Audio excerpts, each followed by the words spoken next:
يا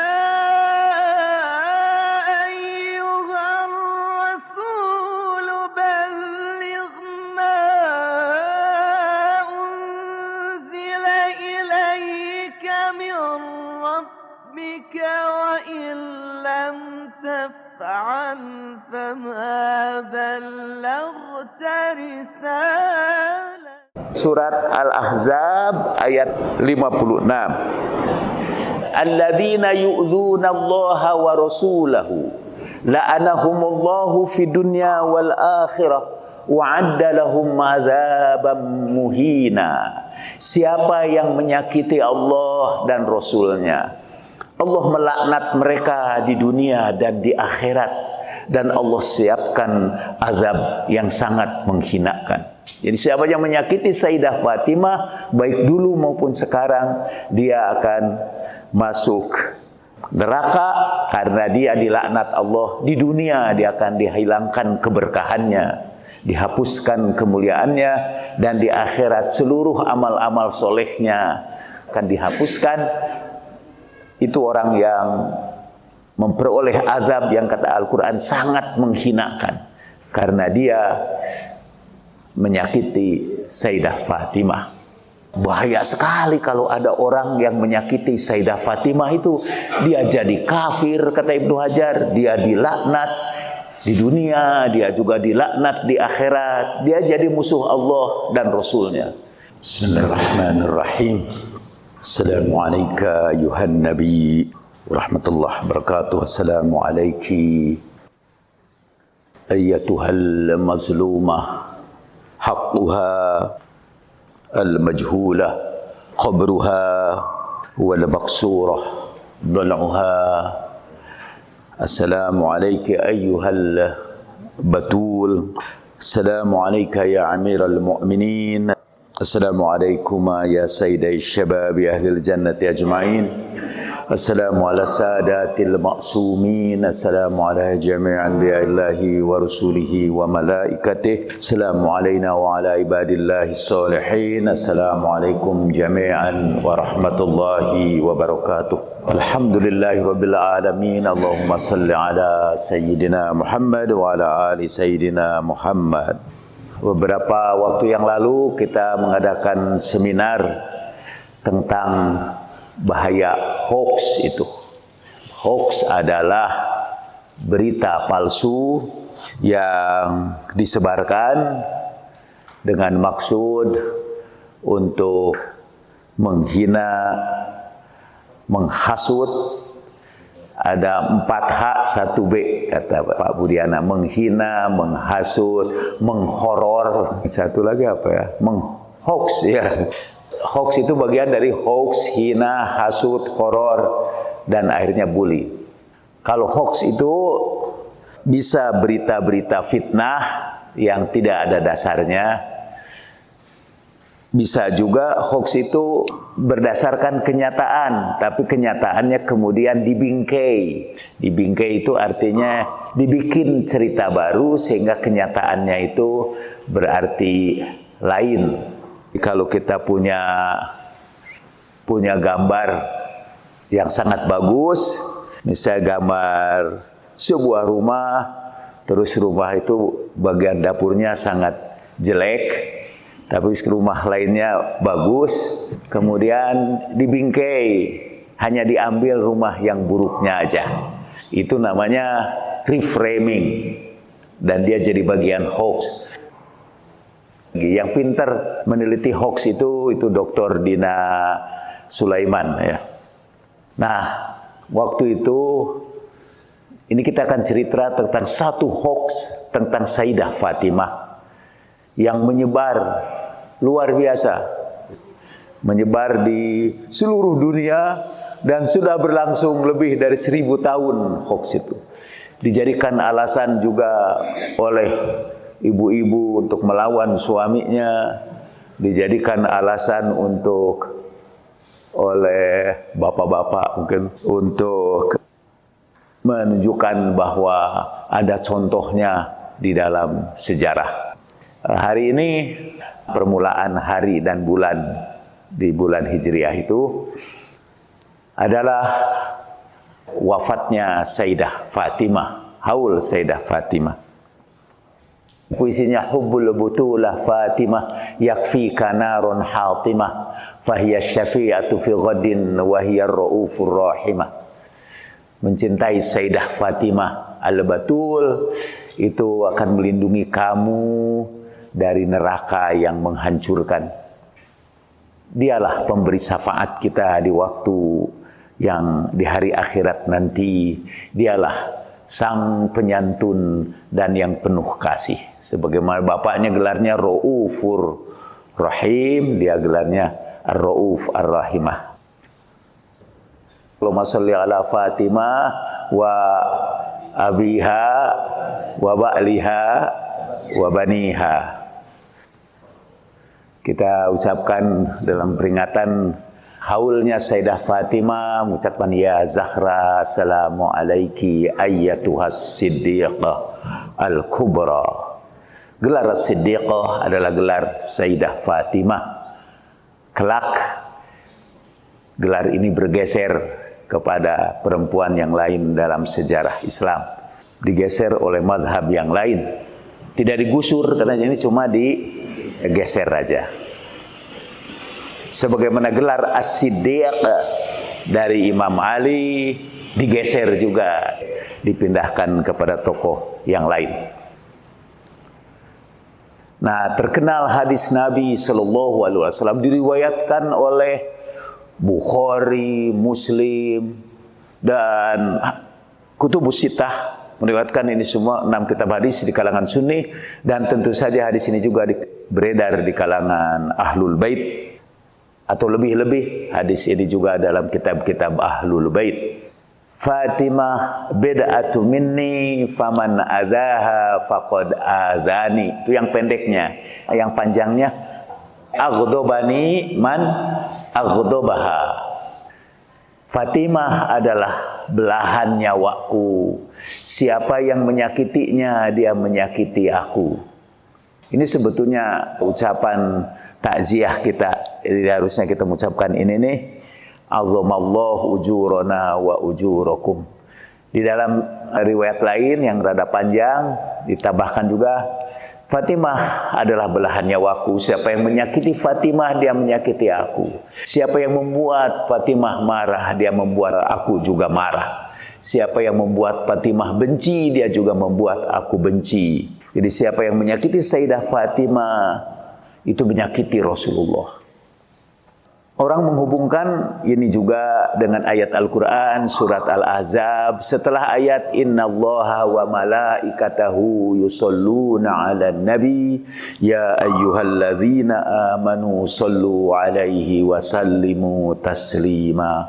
Allahumma shalli ala Muhammad wa ali Muhammad. Allahumma shalli ala Muhammad wa ali Muhammad.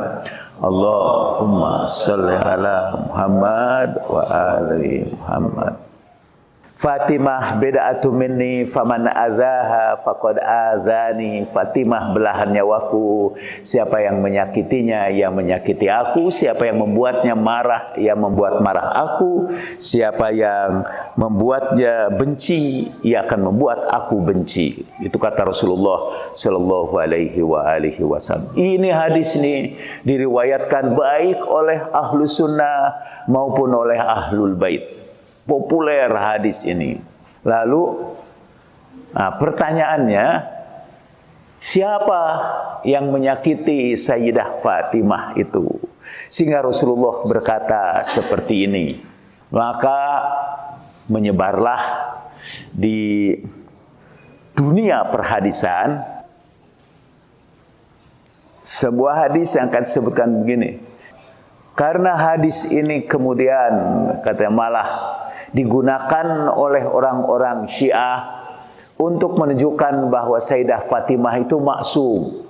Karena kalau kita menyakiti Sayyidah Fatimah, jadi bahwa sakit hatinya Sayyidah Fatimah atau bencinya Sayyidah Fatimah, ridhonya Sayyidah Fatimah sama dengan sakit hatinya Rasulullah, sama dengan murkanya Rasulullah, sama dengan suka dan dukanya Rasulullah. Jadi karena Rasulullah maksum, maka kalau begitu Sayyidah Fatimah juga maksum.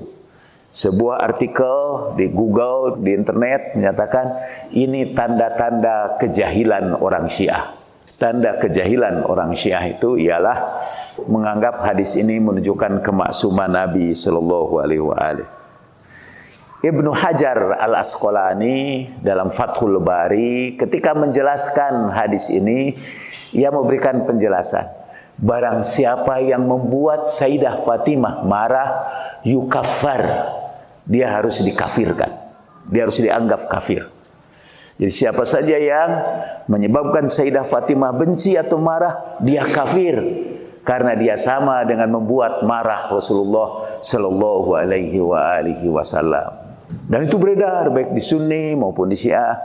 Jangan membuat marah Sayyidah Fatimah. Karena ini ayatnya, dan kedua Ibnu Hajar tidak menyebutkan, tapi yang kedua selain dia kafir, yang kedua dia dilaknat Allah Subhanahu wa taala di dunia dan di akhirat. Siapa aja yang menyakiti Sayyidah Fatimah, dia dilaknat Allah di dunia dan di akhirat, karena menyakiti Sayyidah Fatimah sama dengan menyakiti Rasulullah. Dan siapa yang menyakiti Allah dan Rasulnya, Allah melaknat mereka di dunia dan di akhirat. Itu surat Al-Ahzab ayat 56. Alladzina yu'dzuna Allaha wa rasulahu la'anahumullahu fid dunya wal akhirah wa 'adda lahum 'adzaban muhina. Siapa yang menyakiti Allah dan Rasulnya, Allah melaknat mereka di dunia dan di akhirat, dan Allah siapkan azab yang sangat menghinakan. Jadi siapa yang menyakiti Sayyidah Fatimah, baik dulu maupun sekarang, dia akan masuk neraka karena dia dilaknat Allah. Di dunia dia akan dihilangkan keberkahannya, dihapuskan kemuliaannya, dan di akhirat seluruh amal-amal solehnya akan dibatalkan, seluruh amal solehnya akan dihapuskan. Itu orang yang memperoleh azab yang kata Al-Quran sangat menghinakan, karena dia menyakiti Sayyidah Fatimah. Bahaya sekali kalau ada orang yang menyakiti Sayyidah Fatimah itu, dia jadi kafir kata Ibnu Hajar, dia dilaknat di dunia, dia juga dilaknat di akhirat, dia jadi musuh Allah dan Rasulnya. Malah ayat berikutnya, innal ladzina yu'dzunal mu'minina wal mu'minati bighairi maqtasabu faqad ihtamalu buhtanan wa itsmam mubina. Dan sungguh orang-orang yang menyakiti kaum mukminin dan mukminat, apalagi tentu menyakiti Sayyidah Fatimah. Siapa yang menyakiti mukminin dan mukminat, perbuatan itu adalah fitnah besar, buhtanan wa itsmam mubina, dan dosa-dosa yang sangat jelas. Jadi menyakiti kaum mukminin dan mukminat bukan karena dosanya kita sakiti, itu dosanya dosa yang besar. Dalam surat Al-Ahzab ayat 50. Innal ladzina yu'dzuna Allaha wa rasulahu, sesungguhnya orang-orang yang menyakiti Allah dan Rasulnya, la'anahumullahu fid dunya wal akhirah, Allah melaknat mereka di dunia dan di akhirat, wa 'adda lahum 'adzaban muhina, dan Allah akan mempersiapkan bagi mereka azab yang sangat menghinakan. Menyakiti Sayyidah Fatimah sama dengan menyakiti Allah dan Rasulnya. Faman azaha faqad azani. Nah, siapa yang menyakiti Sayyidah Fatimah, Allah laknat dia di dunia dan di akhirat. Walladzina yu'dzunal mu'minina wal mu'minati bighairi maqtasabu. Siapa yang menyakiti orang beriman, laki-laki dan perempuan, bukan karena dosa-dosa mereka, faqad ihtamalu buhtanan wa itsmam mubina. Dia sudah memikul fitnah besar dan dosa yang jelas-jelas nyata. Nah, pertanyaannya nih, dalam sejarah kalau kita baca, siapa itu yang menyakiti Sayyidah Fatimah? Kalau kita buka hadis-hadis, Siapa itu yang menyakiti Sayyidah Fatimah? Kita buka buku sejarah, kita buka kitab-kitab hadis, kita akan ketemukan siapa yang pernah menyakiti Sayyidah Fatimah. Siapa yang kasara dhalaha. Itu tidak diterjemahkan. Siapa yang menyakiti Sayyidah Fatimah? Ternyata dalam sejarah yang menyakiti Sayyidah Fatimah adalah Fulan ibni Fulan. Dan Fulan ibni Fulan ini kebetulan menjadi tokoh yang dihormati. Jadi hadis ini tidak bisa ditolak karena dalam tanda petik sangat sahih. Jadi sangat sahih, dan itu menunjukkan kedudukan yang mulia dari Sayyidah Fatimah. Padahal sejarah bercerita tentang persekusi dan pembunuhan besar-besaran terhadap para pecinta Sayyidah Fatimah. Jadi supaya ini tidak dipakai alasan buat ahlul bait untuk menyerang yang membenci Fatimah. Karena tadi kalau kita buka sejarah, kita buka hadis, kita akan temukan siapa yang menyakiti Sayyidah Fatimah. Tadi kita ketemukan Fulan ibni Fulan. Wah, ini bahaya kata mereka. Ini bisa jadi dalil untuk mengecam Fulan ibnu Fulan. Kalau kata Ibnu Hajar tadi, yang menyakiti Sayyidah Fatimah sama dengan menyakiti Rasulullah dan dia kafir. Dan menurut Al-Quran, dia dilaknat Allah di dunia dan di akhirat. Itu kasihan ini Fulan ibni Fulan. Tokoh ini kalau masuk, maka kemudian dibikinlah hoax tadi itu. Hoax tentang Sayyidah Fatimah. Dibikinlah bingkai cerita.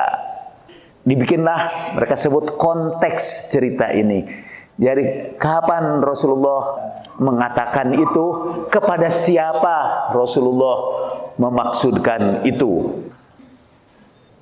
Ini hadis ini dalam Sahihul Bukhari. Haddatsana Said bin Muhammad al-Jarmi, haddatsana Yaqub bin Ibrahim, haddatsana Abi anna al-Walid bin Qathir, haddatsahu an Muhammad bin Amr bin Khalhala ad-Duwali, haddatsahu anna Ibn Shihab, haddatsahu anna Ali bin Husain, haddatsahu annahum, bahwa Ali bin al-Husain, ini hadis ini diriwayatkan dalam Bukhari, juga di dalam Muslim, juga di dalam kitab-kitab Musnad Ahmad, Mustadrak Al-Hakim dimuatkan. Hadisnya itu tentang peristiwanya, katanya anna Ali bin Husain, bahwa Ali putra Husain, Ali bin Husain atau Zainal Abidin, menyampaikan hadis ini kepada mereka. Jadi hadisnya langsung dari Imam Ali Zainal Abidin. Hampir tidak pernah ada di dalam Sahih Bukhari hadis dari Imam Ali Zainal Abidin. Dalam Sahih Bukhari yang ribuan itu hanya belasan aja hadis dari Imam Ali, pintu kota ilmunya Rasulullah. Tapi ada lebih dari sekian ribu hadis dari Abu Hurairah. Ketika Ali bin Husain Zainal Abidin hina qadimul Madinata min indi Yazid bin Muawiyah maqtala Husain bin Ali, ketika rombongan Imam Ali Zainal Abidin beserta Sayyidah Zainab beserta rombongan keluarga Nabi sallallahu alaihi wasallam yang pulang dari Yazid bin Muawiyah pada waktu terbunuhnya Husain bin Ali. Jadi pada peristiwa Asyura, ketika pada akhirnya rombongan tawanan Yazid bin Muawiyah ini kembali. Jadi peristiwa ini ada juga dalam Sahih Bukhari. Menurut saya paling tidak yang saya ketahui dari Sahih Bukhari ada dua peristiwa ketika Sahih Bukhari menceritakan tentang Asyura. Satu, ketika kepala Imam Husain disimpan di atas a tray, penampan atau baki, kepala Imam Husain disimpan di atas baki, dan kemudian Sayyidah Ruqayyah menjerit dan meninggal. Dan waktu itu Yazid mengetuk-ngetuk gigi Imam Husain. Hadis itu pendek aja di dalam Shahihul Bukhari dimuat tentang peristiwa Asyura, tapi tidak diceritakan lengkap. Tiba-tiba ada cerita aja, ada kepala disimpan di atas nampan. Dan yang kedua hadis ini. Tapi ini sudah kembali ke Madinah. Hina qadimul Madinata min indi Yazid bin Muawiyah maqtala Husain bin Ali rahmatullahi alaih. Jadi ketika terbunuhnya Imam Husain rahmatullahi alaih, laqiyahul Miswar bin Makhramah.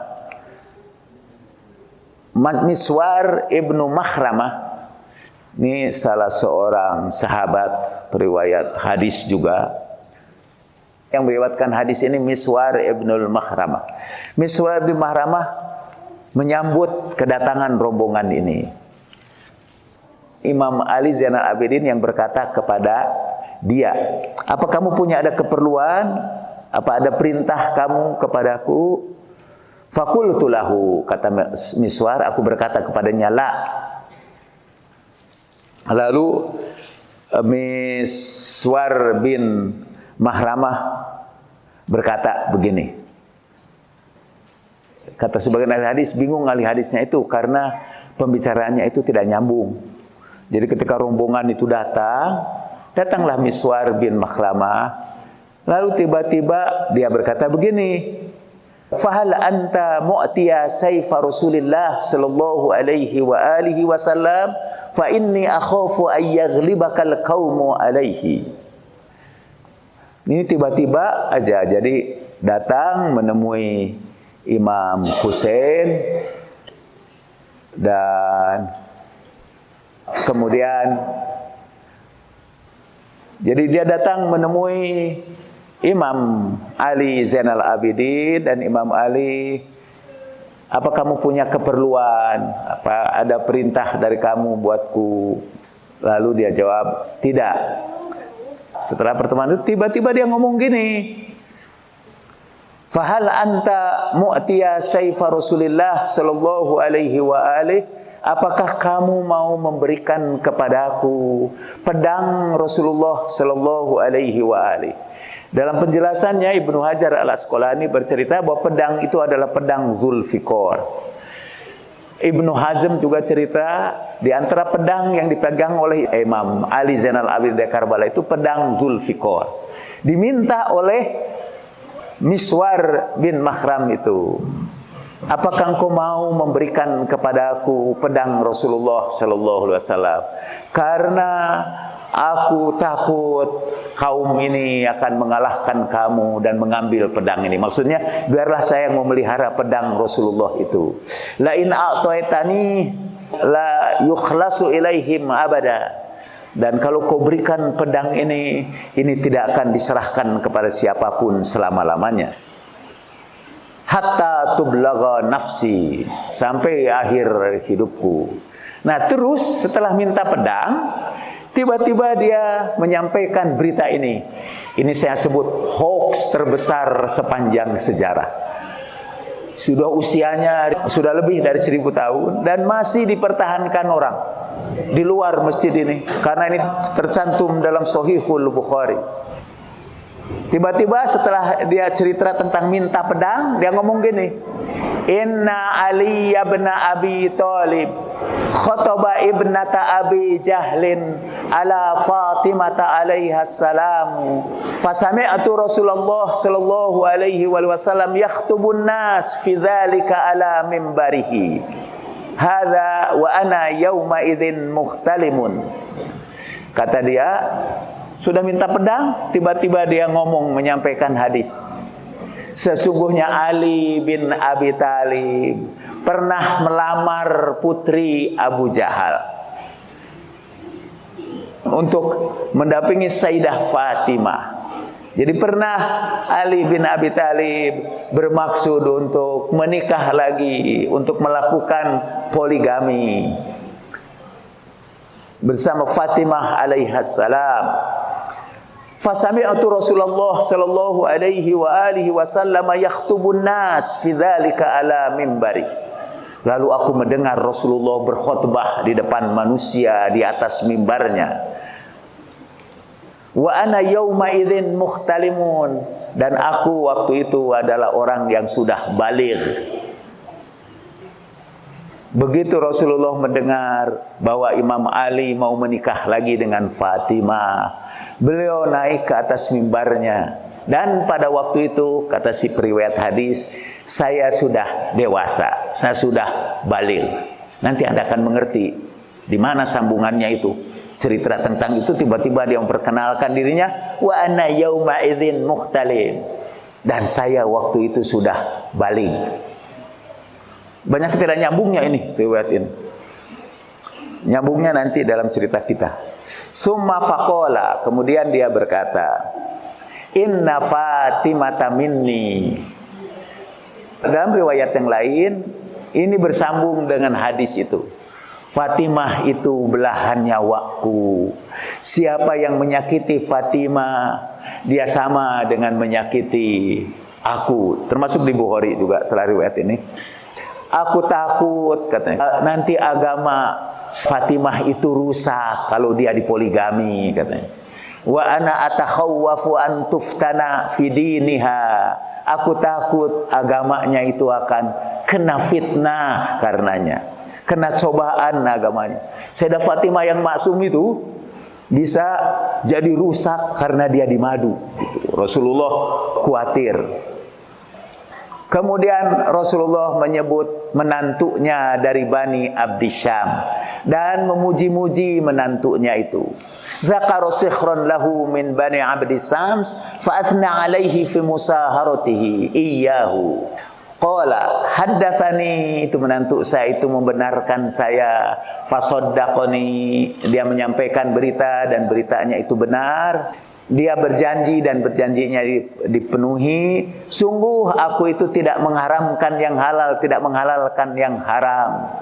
Jadi kalau Rasulullah melarang Imam Ali poligami, itu bukan karena mengharamkan yang halal atau menghalalkan yang haram.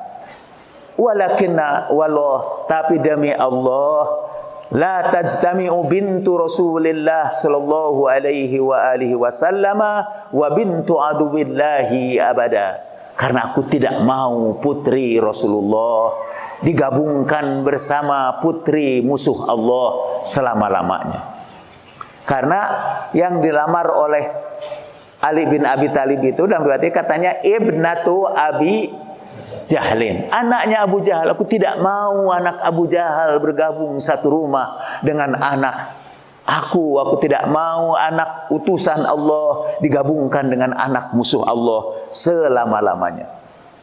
Dan disitulah Rasulullah mengucapkan, Fatimah belahan nyawaku. Siapa yang menyakiti hati Fatimah, dia sama dengan menyakiti aku. Cerita ini beredar dan sampai ke Indonesia, gudangnya hoax di dunia sekarang ini. Ditambah lagi hoaxnya itu. Katanya Sayyidah Fatimah dipanggil oleh Nabi, apakah sakit hati atau tidak. Dia bersandar ke pohon pisang. Di Madinah nggak ada pohon pisang. Tapi dalam cerita kita, malum orang Indonesia, bersandarlah Sayyidah Fatimah kepada pohon pisang. Kenapa dipilih pohon pisang? Karena pohon pisang itu basah di dalamnya. Jadi basah. Begitu Sayyidah Fatimah bersandar di situ, pohon pisang itu kering kerontang. Jadi waktu ditanya Sayyidah Fatimah, apa betul? Gimana kamu sakit hati enggak? Kalau di madu? Enggak, kata Sayyidah Fatimah. Tapi kering kerontanglah ini. Cerita itu tentu saja karena namanya hoax. Tapi hoaxnya disebut sebagai hadis yang sahih. Saya tidak mau menyebut seperti Ustadz Babul Ulum yang mengatakan ilmu hadis itu ilmu tentang hoax. Bagaimana hoax-hoax itu dibuat? Kalau menurut Tempo, pronunciation, pengucapan yang benar dari hoax itu dalam bahasa Indonesia hoax. Jadi karena sudah beredarnya hoax, sehingga Pak Agus Haye itu yang pandai bahasa Inggrisnya dalam debat kemarin menyebutnya hoax untuk mengikuti standar bahasa Indonesia. Jadi untuk selanjutnya saya akan menyebut hoax ya, karena rasanya Lebih serem kalau nyebut hoax daripada hoax. Jadi kita balik lagi ke hoax.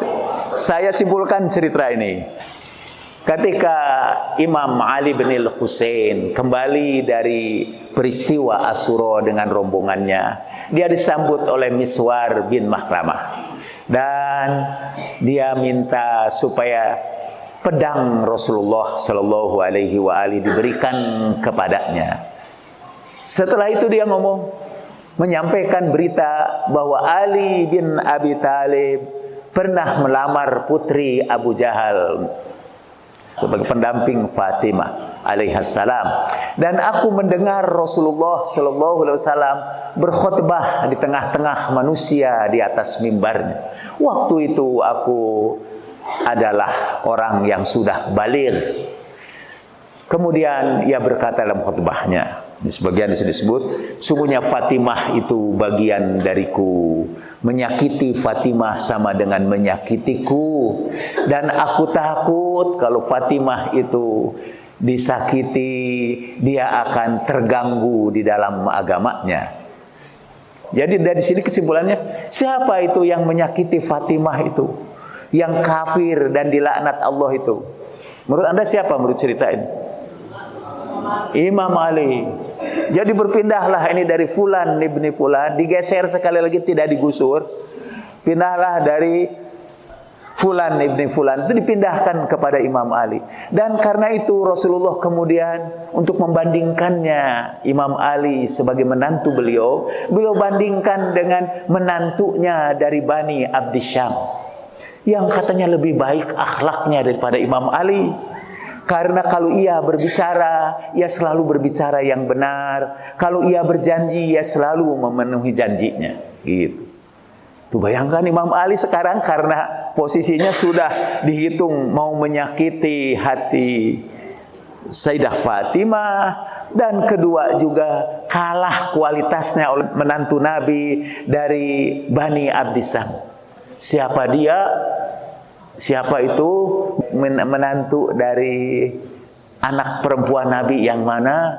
Saya tidak tahu. Namanya juga hoax. Ya. Bahkan dipuji-puji. Kemudian Rasulullah menjelaskan kenapa Rasulullah melarang poligami kepada aku tidak mengharamkan yang halal, tidak menghalalkan yang haram, tapi tidak boleh putri Rasulullah Shallallahu Alaihi Wasallam bergabung dengan putra musuh Allah selama-lamanya. Itu di dalam Sahihul Bukhari. Sehingga Syekh Sayyid Syarafuddin Al-Musawi pernah berkata, rupanya hadis ini diamalkan betul oleh Bukhari. Karena Bukhari itu sezaman dengan Imam Ja'far As-Shadiq. Dan dia mengumpulkan hadis dari semua orang-orang periwayat hadis kecuali dari Imam Ja'far. Dia dan Bukhari mengumpulkan hadis termasuk dari hadis dari para pembenci Ali bin Abi Thalib. Dari orang-orang Khawarij. Bukhari mengumpulkan hadis dari orang-orang Khawarij. Bukhari meriwayatkan hadis dari Ikrimah binti Abi Jahlin, ya. Dari Ikrimah, seorang periwayat hadis yang pernah belajar kepada Abdullah ibnu Abbas dan bikin hoax banyak sekali itu Ikrimah itu, sehingga dia pernah diikat oleh Abdullah ibnu Abbas di tiang sebagai disiplin supaya dia tidak banyak meriwayatkan hoax itu tentang Abdullah ibnu Abbas dan tentang Rasulullah Shallallahu Alaihi Wasallam. Dan Ikrimah itu ada di dalam Sahih Bukhari, tapi Imam Ja'far As-Shadiq tidak ada dalam Sahih Bukhari. Mengapa? Karena dia mengikuti ini sabda Rasulullah, tidak ingin itu orang suci dari keturunan Rasulullah bergabung dengan periwayat hadis dari kelompok Khawarij. Melaksanakan wallah la tajtami'u bintu Rasulillah sallallahu alaihi wasallam wa bintu aduwillahi abada. Hadis ini diriwayatkan oleh Ibnu Hajar Al-Asqalani dalam Fathul Bari dalam Syarah Bukhari, Kitabul Fadail bab Manaqib Fatimah, halaman 475, hadis nomor 3767. Bahkan di situ juga ada hadis yang man aghdabaha faqad aghdabani, siapa yang membikin dia marah, dia membikin marah aku. Dan waqad sawwa baina ghadabiha wa ghadabihi wa man aghdabahu yukaffar. Dia sudah menyamakan orang yang membuat murka Fatimah dan membuat murka Rasulullah, atau yang menyebabkan Rasulullah murka itu sebagai orang yang kafir. Hadis tadi itu Rasulullah bid'atun minni dan sebagainya diriwayatkan baik oleh Syiah maupun Ahlus Sunnah dalam kitab-kitab mereka. Dalam Sahihul Bukhari, tadi dalam Sahih Muslim, di dalam Sahih Muslim dimuat beberapa kali, dan Bukhari juga dimuat di beberapa kali. Di hadis ini sahih tadi diriwayatkan oleh banyak dari Bukhari, Muslim. Tetapi tambahannya itu hanya ada dalam Bukhari. Aslinya hadisnya berbunyi, barang siapa yang menyakiti Fatimah, dia sama dengan menyakiti aku. Siapa yang membuat Fatimah marah, dia membuat aku juga marah. Tuh hadis itu sama. Tapi kemudian ditambahkanlah riwayat ini. Menurut saya ditambahkan. Kalau mereka, enggak, itu asli. Kapan itu Rasulullah mengatakan itu? Kata mereka, itu terjadi ketika Imam Ali mau menyakiti Sayyidah Fatimah dengan melamar putri Abu Jahal. Kritik hadis biasa dimulai dengan kritik siapa itu Miswar bin Makhramah itu. Hadis ini, hadis yang tadi itu, yang tambahannya itu sebetulnya berpusat kepada 3 orang sumbernya. Satu, Abu Hurairah. Wa ma adraka ma huwa Abu Hurairah. Yang kedua kepada Abdullah bin Zubair, orang yang juga memusuhi Imam Ali. Dan kepercayaan Abdullah bin Zubair ini adalah Miswar ibn Makhramah. Tadi Miswar itu kepercayaan Abdullah bin Zubair, stafnya, tenaga ahlinya lah, TA-nya. Nah, ini keterangan ahli hadis. Dengan melihat hadis itu tadi berada dalam kitab Fardil Khums, dalam kitab kewajiban membayar khumus dalam Sahih Bukhari. Sami'tu Nabiya sallallahu alaihi wasallam wa ana muhtalim. Tadi kan dia menyebut tiba-tiba, saya ini orang yang sudah dewasa, orang yang sudah baligh. Aslinya ini istilah ilmu fikih, muhtalim itu yang sudah bermimpi. Dari kata hilmun, ahlam artinya mimpi. Qala Ibnu Hajar bi syarhil Bukhari, berkata Ibnu Hajar dalam syarah Bukhari, fi riwayat Zuhri an Ali bin al-Husain anil Miswar al-madiyah fi fardil khums yakhtubun nasa ala mimbarihi hadha wa ana yawma idin muhtalim. Kata Ibnu Sayyidin Nas itu ahli hadis, hadha ghalat, ini salah.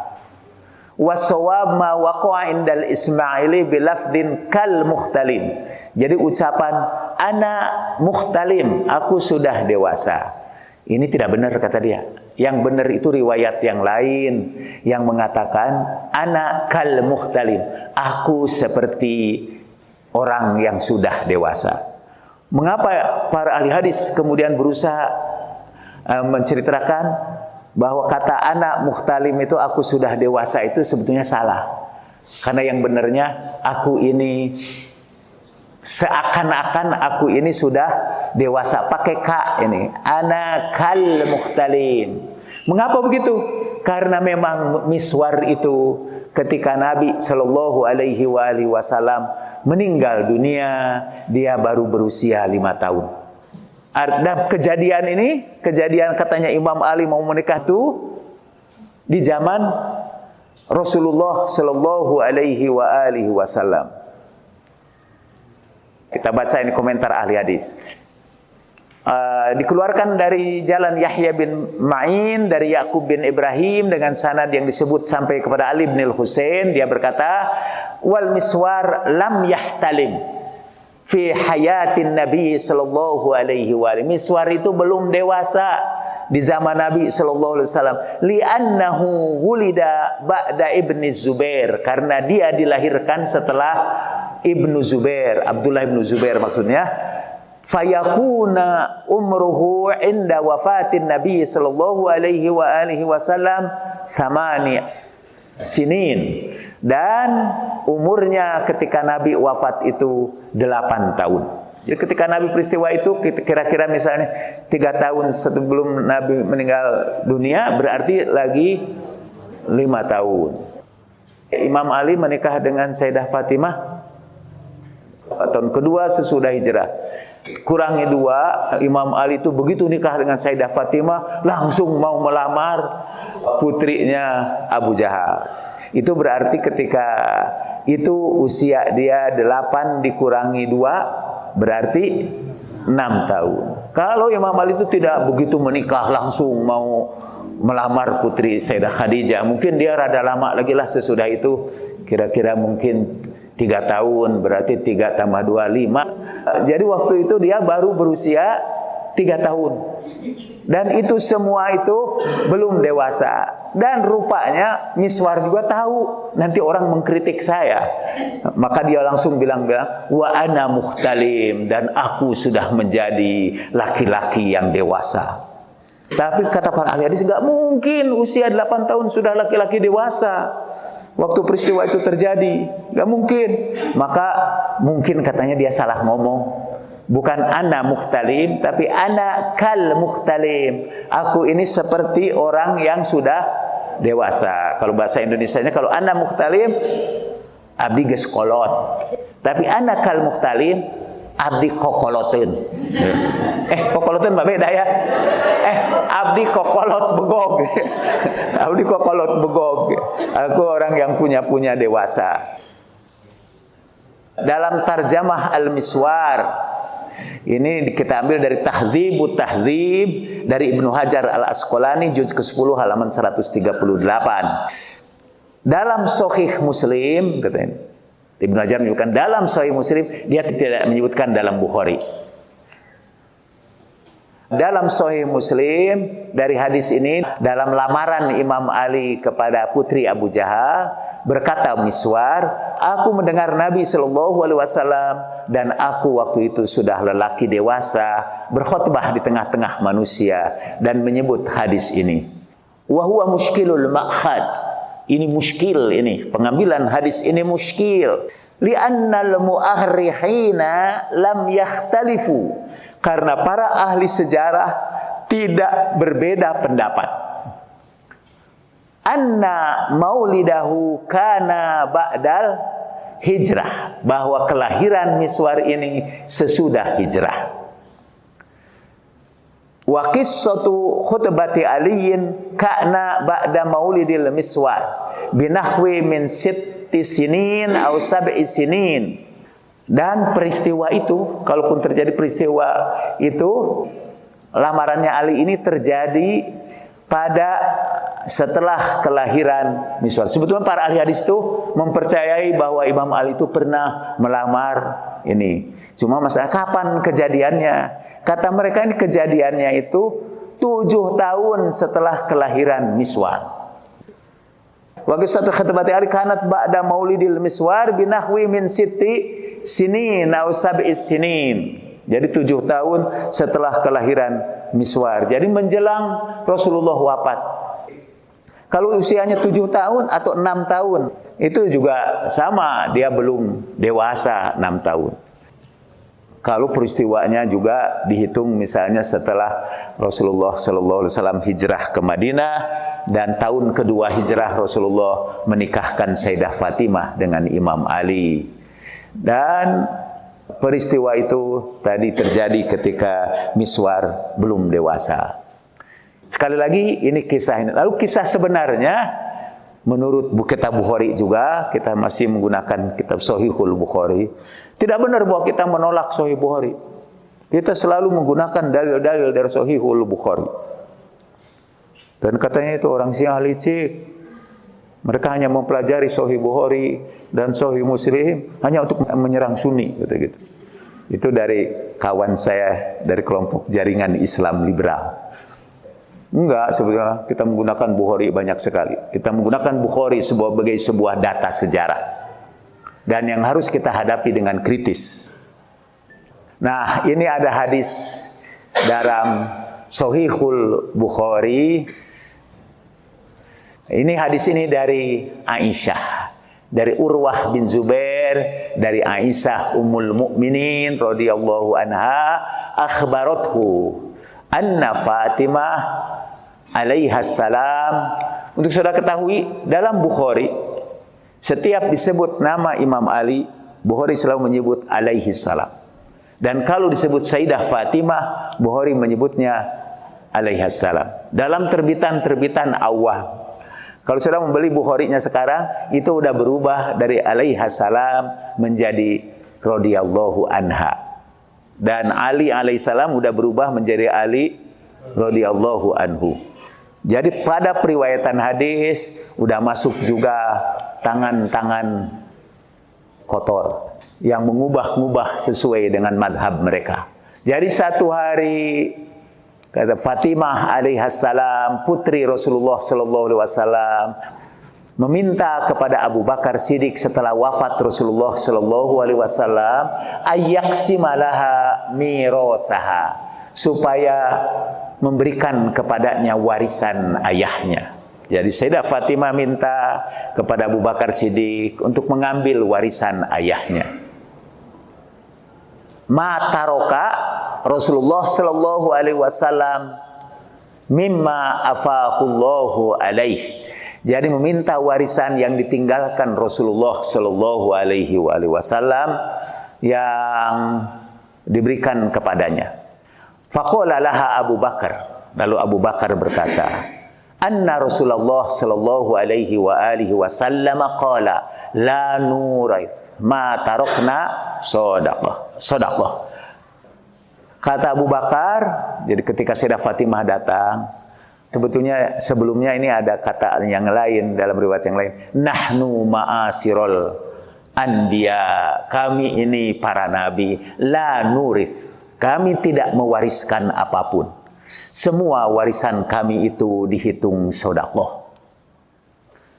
Ada orang mengatakan bahwa hadis pernah dilarang di zaman Abu Bakar. Tapi sebetulnya Abu Bakar sendiri berargumentasi dengan Sayyidah Fatimah dengan hadis. Ini kata Abu Bakar, aku bukan tidak mau memberikan ini kepadamu warisannya, tapi aku mendengar Rasulullah bersabda.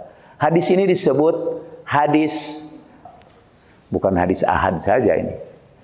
Karena gharib juga bisa, karena periwayat hadisnya cuma satu.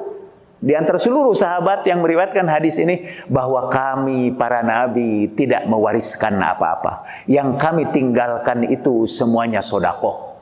Jadi harus disedekahkan warisan nabi itu. Hadis ini hanya Abu Bakar yang meriwayatkan, sahabat yang lain tidak. Orang bisa menyebut, enggak, ada lagi sahabat yang lain. Aisyah meriwayatkan ini. Iya, tapi Aisyah mendengarnya dari Abu Bakar. Ada juga yang lain itu yang mendengarnya siapa? Umar. Umar juga mendengarnya dari Abu Bakar. Jadi kalau sebutkan sumbernya hadis itu satu dari Abu Bakar. Hanya Abu Bakar yang meriwayatkan hadis itu juga untuk berargumentasi dengan Sayyidah Fatimah. La nurith ma tarakna sadaqah. Kami tidak mewariskan apa-apa. Yang kami wariskan itu semuanya sedekah. Lalu apa reaksi Sayyidah Fatimah? Faghadibat Fatimatu bintu Rasulillah sallallahu alaihi wasallam fahajarat Abu Bakar falam tazal muhajaratahu hatta tuwfiyat. Marahlah Sayyidah Fatimah, putri Rasulullah sallallahu alaihi wasallam, dan ia jauhi Abu Bakar. Sayyidah Fatimah menjauhi Abu Bakar, tidak pernah menyapanya, tidak pernah menegurnya, dan tidak henti-hentinya dia memperlakukan Abu Bakar seperti itu hatta tuwfiyat, sampai dia meninggal dunia. Dalam riwayat yang lain hadisnya berbunyi matat wahia ghadibat alaihim. Matat, Sayyidah Fatimah meninggal dunia, wahia ghadibah alaihim, dan dia marah kepada mereka. Yakni kata mereka itu tidak saya sebutkan di sini. Marah kepada mereka. Wa asyat ba'da Rasulillah sallallahu alaihi wasallam sittata ashhur, dan dia hidup sepeninggal Nabi selama 6 bulan. Wa kanat Fatimah, ini kata Aisyah, wa kanat Fatimah tas'alu Abu Bakrin nasibaha mimma taraka Rasulullah sallallahu alaihi wasallam min Khaybar wa Fadak wa sadaqatahu bil Madinah. Fatimah itu selalu itu minta kepada Abu Bakar bagiannya yang ditinggalkan Rasulullah sallallahu alaihi wasallam. Apa saja warisan dari Rasulullah? 1 tanah dari Khaybar, Fadak, dan sodakoh Nabi yang ada di Madinah. Termasuk ada kebun yang ditinggalkan Nabi Sallallahu Alaihi Wasallam. Ada satu kitab menuliskan tirkatun Nabi Sallallahu Alaihi Wasallam, yang ditinggalkan Nabi Sallallahu Alaihi Wasallam warisannya. Itu yang hanya minta hak warisannya. Dan Nabi waktu itu hanya meninggalkan seorang putri aja. Lastu tarikan syai'an kana Rasulullah sallallahu alaihi wasallam ya'malu bihi ila amiltu bihi. Aku tidak meninggalkan sesuatu yang Rasulullah lakukan kecuali aku lakukan juga. Jadi mengapa tidak memberikan warisannya? Karena perintah Rasulullah bahwa warisan Rasulullah itu tidak ada. Semua warisan Rasulullah itu jadi sedekah, dan aku ini hanya mengamalkan apa yang diajarkan. Setelah Rasulullah sallallahu alaihi wasallam, fa inni akhsha in taraktu syai'an min amrihi, karena aku takut kalau aku meninggalkan sesuatu yang berupa perintahnya, an azigha, nanti aku tersesat. Dari kata zago, yazigu, juga seperti dalam kata Rabbana la tuzigh qulubana. Jadi aku takut tersesat kalau tidak mengikuti Rasulullah. Fa amma shadaqatuhu bil Madinah fadafa'aha Umar ila Ali wa Abbas. Adapun sedekah Rasulullah di Madinah nanti diberikan Umar kepada Ali dan Abbas. Adapun Khaybar dan Fadak fa amsakaha Umar wa qala huma shadaqatu Rasulillah sallallahu alaihi wasallam kanat li huquqihi allati ta'ruhu wa nawaibuhu wa amruhuma ila man waliyal amr. Adapun itu Khaybar dan Fadak ditahan oleh Umar ibnul Khattab, dan itu sedekah Rasulullah yang hanya disalurkan melalui orang-orang yang berhaknya atau oleh wakil-wakilnya. Urusan sedekah Nabi itu kedua-duanya diserahkan kepada waliyil amr, kepada penguasa. Faqala fahuma ala zalika ilal yaum, sampai Aisyah meriwayatkan itu di zaman Umar. Begitulah keadaan warisan Rasulullah itu sampai hari ini, ya. Jadi bahwa ada riwayat ternyata yang dimurkai Rasulullah sallallahu alaihi wasallam itu adalah orang yang dimurkai oleh Fatimah bintu Rasulullah. Dan siapa yang dimurkai oleh Sayyidah Fatimah? Jelas-jelas di situ ditulis faghadibat Fatimah binta Rasulillah sallallahu alaihi wa alihi fahajarat fulan ibni fulan. Dan waktu Sayyidah Fatimah membantah hadis itu dengan Al-Quran, Nabi pernah berpesan, kalau kamu menerima hadis-hadisku, ukurlah kebenaran hadis itu dengan Al-Quran. Kalau sesuai dengan Al-Quran, terima. Kalau tidak sesuai dengan Al-Quran, tolak.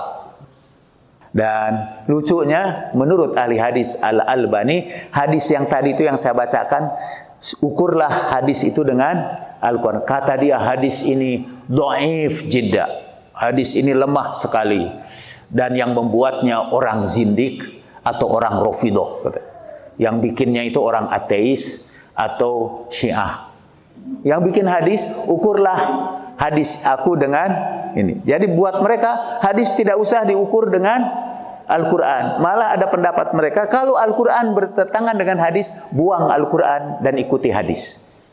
Bahkan jadi satu bab hadis lebih menentukan Al-Quran daripada Al-Quran menentukan hadis. Bab hadis qadin alal Quran, dan bukan Al-Quran yang menentukan al-hadis. Nah, Sayyidah Fatimah membalas itu semua dengan ayat-ayat Al-Quran. Bukankah kata Allah pernah berkata dalam Al-Quran, wa warisa Sulaimanu Dawud. Bukankah Nabi Sulaiman mewarisi Daud? Dan Nabi Sulaiman itu Nabi ternyata, dan menurut Al-Quran Nabi juga saling mewarisi di antara mereka. Wa warisa Sulaiman Daud. Atau di dalam surat Maryam, fahabli min ladunka waliya yarithuni wa yarithu min ali Ya'qub waj'alhu rabbi radiyya. Tuhan anugerahkan kepadaku seorang anak yang nanti akan mewarisi aku dan mewarisi keluarga Ya'qub. Keluarga Ya'qub itu Nabi. Dan ini juga, dan Sayyidah Fatimah, sampai Sayyidah Fatimah, apakah kamu lebih mengerti tentang tafsir Quran daripada saudara sepupu Rasulullah? Maksudnya siapa sepupu Rasulullah? Yaitu Imam Ali bin Abi Thalib. Ini salah satu hoax tentang Sayyidah Fatimah, sambil memperingati betapa Sayyidah Fatimah dizalimi ketika hidupnya dan dizalimi terus oleh kaum muslimin setelah ia meninggal dunia, karena dibikin berita-berita dusta tentang Sayyidah Fatimah sampai sekarang. Kita akhiri pengajian sekarang dengan membaca doa ziarah kepada Sayyidah Fatimah. Tapi sebelum itu, ada sebuah buku judulnya Salu Fatimata Masoibah. Tanyalah Sayyidah Fatimah tentang musibah-musibah yang dia derita. Ini seorang yang tinggal di Suriah, mau berjumpa dengan Ali Qatid. Ali Qatid itu seorang ulama, penulis, ahli sunnah. Satu saat, tapi singkatnya cerita, dia pernah berdebat dengan ulama Suriah yang terkenal, Ramadan Al-Buti. Dia pernah berdebat dengan Ramadan Al-Buti karena Ramadan Al-Buti menulis buku Jangan Baca Sejarah. Dia melarang orang-orang baca sejarah karena nanti mereka bisa meneliti hoax atau bukan hoax. Lalu dia menulis buku judulnya Waqfah Ma'al Buti, Ali Qatid ini. Singkatnya cerita, Ali Qatid itu kemudian menjadi tasyayyu. Dan peristiwanya itu lucu juga, dia jadi tasyayyu itu awalnya. Jadi dia sebagai mubalig, dia diundang di daerah Mosul yang sekarang udah direbut oleh ISIS ya, daerah Mosul. Kemudian dia memberikan pengajian. Setelah pengajian ada lagi yang ngaji di situ. Kemudian ustadznya itu, pengajiannya itu rupanya pengajian Syiah dan Sunni bergabung. Terus dia sudah memberikan pengajian, terus ada acara ziarah kepada Sayyidah Fatimah, semuanya menghadap kiblat. Setelah selesai, ada seorang ulama ahli sunnah sudah tua dan mendekati Ali Al-Qatid itu. Hisham Ali Qatid. Pada Hisham itu dia mencium dahinya, mencium dahi Hisham yang baru saja memberikan ceramah, dan dia berkata, "Demi Allah ya bunayya," demi Allah wahai anakku, tadi ketika aku ziarah ke Sayyidah Fatimah, aku mencium wewangian yang tidak pernah aku cium sebelumnya. Dicium itu dia menangis. Jadi maksud saya kita ingin akhiri acara ini dengan ziarah kepada Sayyidah Fatimah. Mudah-mudahan kiranya beliau menyaksikan ziarah kita dan menyebarkan wewangian ruhaniyahnya ke dalam hati kita semua. Wa ma taufiqi illa billah, alaihi tawakkaltu wa ilaihi unib. Assalamualaikum warahmatullahi wabarakatuh.